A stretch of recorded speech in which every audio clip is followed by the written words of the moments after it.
A single error, the slightest mishap to himself, would mean the annihilation of his hopes. Even if he succeeded in directing his shots with accuracy, both himself and Jeanne would almost immediately be under fire from those above. He dropped back again behind the screen of reeds. The canoe drew nearer. A moment more and it was almost abreast of him, and his heart pounded like a swiftly beating hammer when he saw Jeanne in the stern. She was leaning back as though unconscious.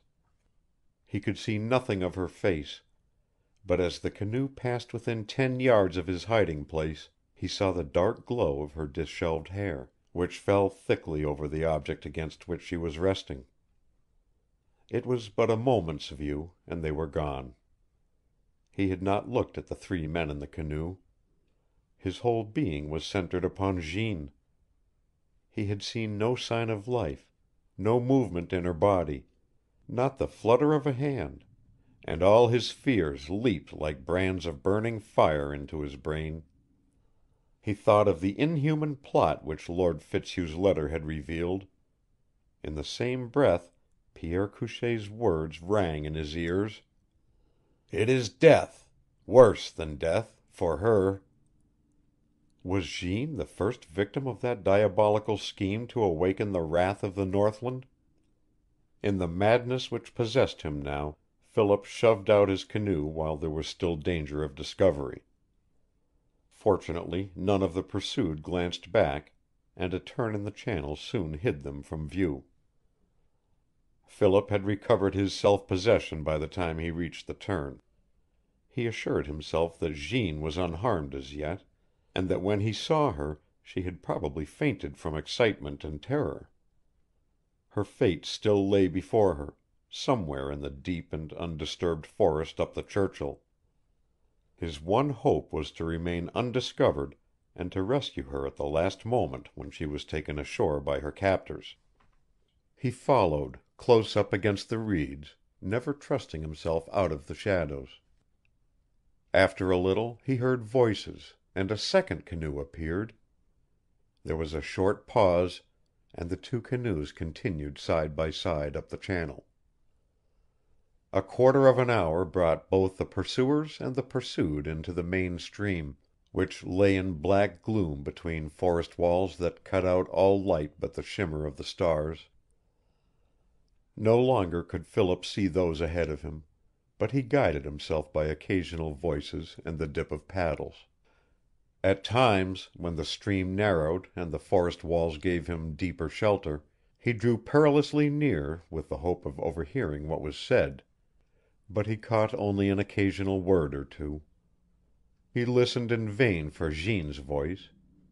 Once he heard her name spoken, and it was followed by a low laugh from some one in the canoe that had waited at the mouth of the Churchill. A dozen times during the first half hour after they entered the main stream Philip heard this same laughing voice. After a time there fell a silence upon those ahead. No sound rose above the steady dip of paddles, and the speed of the 2 canoes increased.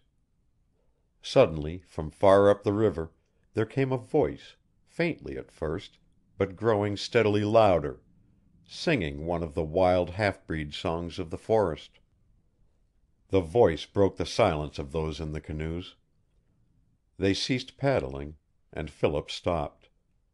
He heard low words, and after a few moments the paddling was resumed, and the canoes turned in toward the shore. Philip followed their movement, dropping 50 yards farther down the stream, and thrust big birch bark alongside a thick balsam that had fallen into the river.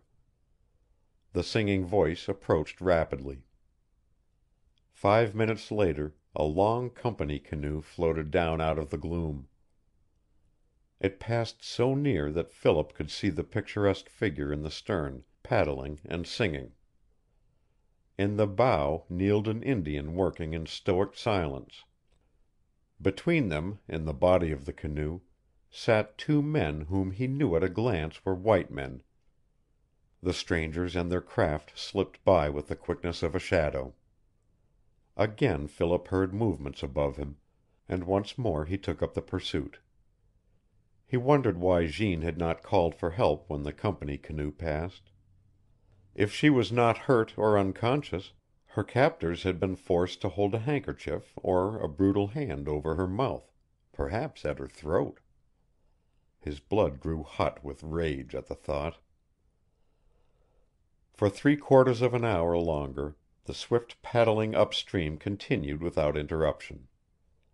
Then the river widened into a small lake, and Philip was compelled to hold back until the two canoes, which he could see clearly now, had passed over the exposed area. By the time he dared to follow, Jeanne's captors were 1/4 of a mile ahead of him. He no longer heard their paddles when he entered the stream at the upper end of the lake, and he bent to his work with greater energy and less caution. 5 minutes, 10 minutes passed, and he saw nothing, heard nothing. His strokes grew more powerful, and the canoe shot through the water with the swift cleavage of a knife. A perspiration began to gather on his face, and a sudden chilling fear entered him. Another 5 minutes and he stopped. The river swept out ahead of him, broad and clear, for 1/4 of a mile. There was no sign of the canoes. For a few moments he remained motionless, drifting back with the slow current of the stream, stunned by the thought that he had allowed Jeanne's captors to escape him. Had they heard him and dropped in to shore to let him pass? He swung his canoe about and headed downstream. In that case he could not miss them, if he used caution. But if they had turned into some creek hidden in the gloom, were even now picking their way through a secret channel that led back from the river. A groan burst from his lips as he thought of Jeanne. In that half-mile of river he could surely find where the canoes had gone, but it might be too late.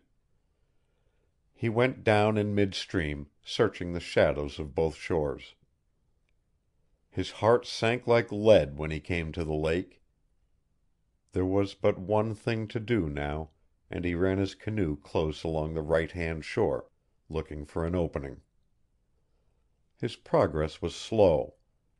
A dozen times he entangled himself in masses of reeds and rice, or thrust himself under overhanging tree-tops and vines to investigate the deeper gloom beyond. He had returned 2/3 of the distance to the straight water where he had given up the pursuit, when the bow of his canoe ran upon a smooth, sandy bar that shelved out 30 or 40 feet from the shore. Scarcely had he felt the grate of sand when with a powerful shove he sent his canoe back, and almost in the same instant Pierre's rifle leveled menacingly shoreward. Drawn up high and dry on the sand bar were the two canoes. For a space Philip expected that his appearance would be the signal for some movement ashore, but as he drifted slowly away, his rifle still leveled, he was filled more and more with the belief that he had not been discovered. He allowed himself to drift until he knew that he was hidden in the shadows, and then quietly worked himself in to shore. Making no sound, he pulled himself up the bank and crept along the trees toward the bar. There was no one guarding the canoes. He heard no sound of voice, no crackling of brush or movement of reeds. For a full minute he crouched and listened. Then he crept nearer and found where both reeds and brush were trampled down into a path that led away from the river. His heart gave a bound of joy, and he darted along the path, holding his rifle ready for instant use. The trail wound through the tall grass of a dry swamp meadow, and 200 yards beyond the river plunged into a forest. He had barely entered this when he saw the glow of a fire. It was only a short distance ahead, hidden in a deep hollow that completely concealed its existence from the keenest eyes that might pass along the river. Stealing cautiously to the crest of the little knoll between him and the light, Philip found himself within 50 feet of a camp. A big canvas tent was the first thing to come within